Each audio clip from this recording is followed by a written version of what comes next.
everyone, it's Tuesday, and you know what that means? I'm on Tumblr.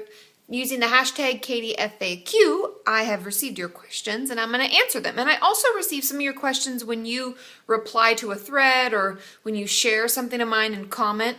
I'll get emails from that, and sometimes I'll respond to those too. So I have a few of those. I think they come through Discus or however you say that.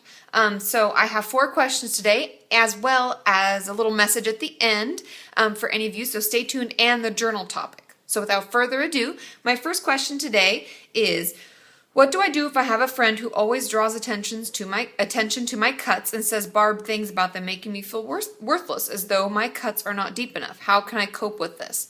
There are 2 choices. I mean, I'm sure in my opinion, there are 2 choices.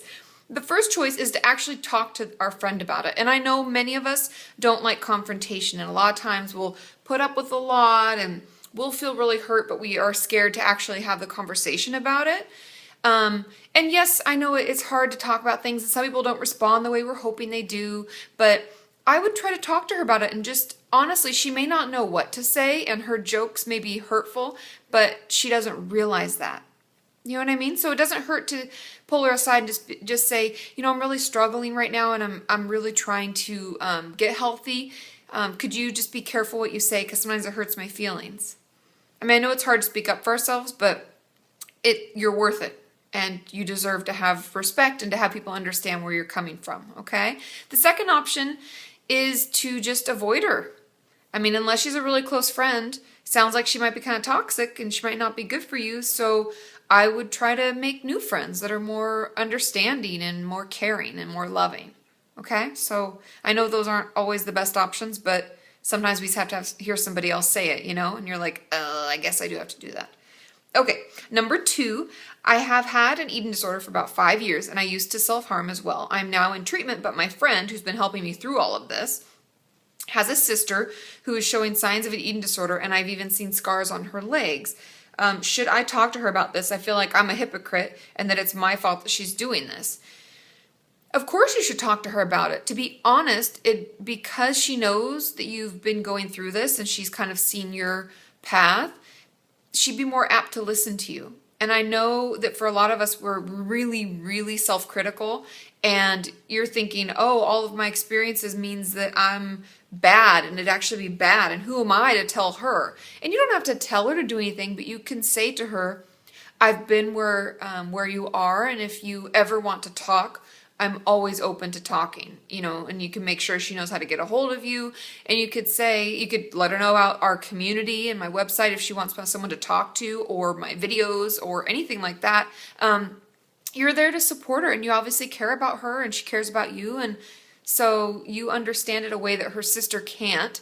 And that could be really valuable. So I would definitely talk to her. You're not a hypocrite. You're just noticing things that some people may not notice. A lot of people who haven't either worked in eating disorders, self-harm, or had it themselves don't know the warning signs. So the earlier we get help, the better, right? So I say talk to her and just let her know you're there.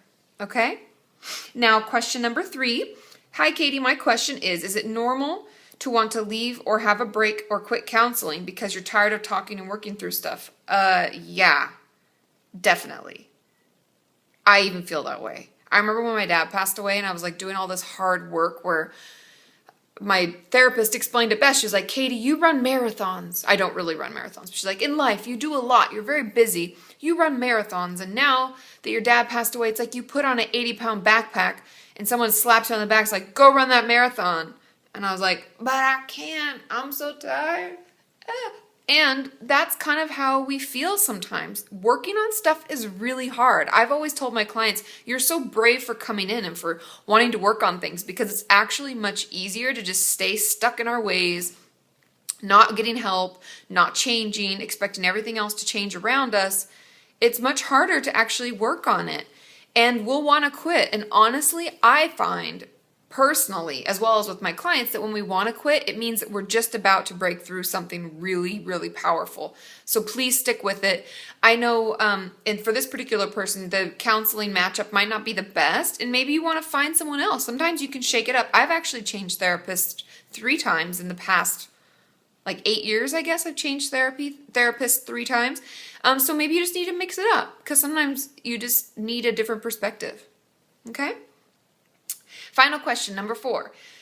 Will they tell this is actually my question I put together based on all the questions that I get all the time about if someone will tell your parents. What if I want to talk to them about my self-harm, my eating disorder, or my past abuse? Are they going to tell my parents?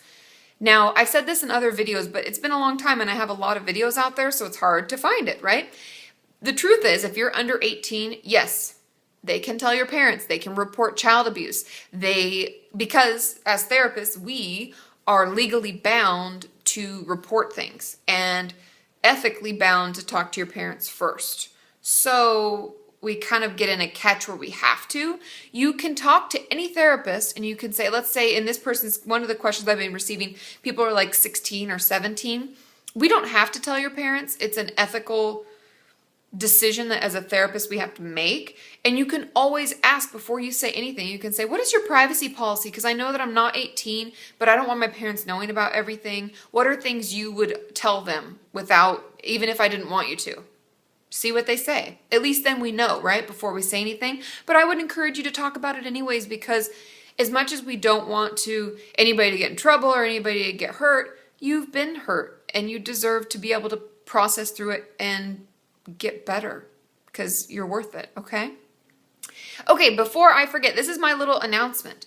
I have been notified and I ran into a guy I've been hanging out at YouTube. For any of you who follow me on Instagram at Kati Morton 1, I went to the YouTube mothership and I've been attending trainings, and Sean's been learning a lot there too because he helps me out. And some guy said, I have to get on Reddit. Do any of you know about Reddit? I don't understand it. I've gotten on, but any of you, if you have time, you could do me a favor and you could tell me how to do it, or you could post my videos on there and you can thumbs up them to the top, and that can help our community grow and it can help spread it to more avenues. And I just don't understand Reddit. So if any of you know, please let me know. I'm going to see if there's a way I can reward you, if I can maybe send you a t-shirt or a iPhone case, but I don't know how I do that since it's not my own, but maybe I can send you a bracelet. Hey. So anyway, if you know about Reddit, let me know, and let me know if you're doing some things on there to help spread the word. Without further ado, journal topic. Okay, so I love stories with a moral. I can't help myself. Maybe that's why I'm a therapist. But there is this story, and I'm actually going to read it to you. It's not very long, but it's about facing difficulties with positivity. What I talk about all the time. And all of us have shitty days, right? And we just want to scream like, why is it so annoying? But it's all about how we look at it. Now, this story is really cute. It says, this parable is told of a farmer who owned an old mule. The mule fell into the farmer's well. The farmer heard the mule praying, or whatever mules do when they fall into wells. Maybe just make noise and grunt a lot. After carefully assessing the situation, the farmer sympathized with the mule, but decided that neither the mule nor the well was worth the trouble of saving. Instead, he called his neighbors together and told them what happened and enlisted them to help haul dirt to bury the old mule and put him out of his misery, because otherwise he'd just stay in that well and slowly die. Initially, the old mule was hysterical, bucking and going on, but as the farmer and his neighbors continued shoveling and the dirt hit his back, a thought struck him.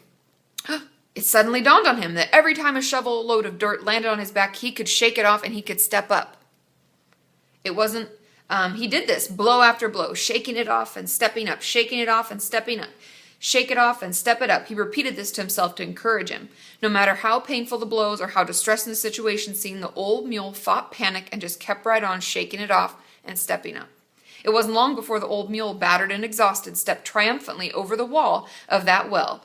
What seemed like it would bury him actually helped him, all because of the manner in which he handled his adversity. That's life. If we face our problems and respond to them positively and refuse to give in to panic, bitterness, or self-pity, we can shake it off and we can step up. And I just love this story because we all have things happen. We all have people who are throwing dirt on us all day. And I like the visual because sometimes it does feel like bad things are like hitting you in the back, and all you want to do is either scream or cry or both, or like throw rocks at people, or who knows, right? But it gets really overwhelming and people can be really cruel. But if we shake it off and we step up, it will bring us to a whole nother level of who we are and what we're about. And I would like you to journal about some things that may have happened to you and what you've learned from them, and how you've become a better version of yourself because of it. And if we're not through that whole process, let's start dreaming about it. Think about it. I like to use the term dreaming because it's fun to just think about what in a very idyllic world, what could I do and how could I change and what would make that better and what did I learn from it? And, you know, even if we're not in the moment able to do that, we can always return to our journal to read through our stories and just be reminded of how amazing we all are. So I love you all. I will be on the website and YouTube tomorrow because it's Wednesday. So make sure you ask your questions and put your hashtag KatieFAQ or Katie, my quick question is, and you know, put it right in so I can see it. I hope you all have a wonderful evening. I love you all and I'll talk to you soon. Bye.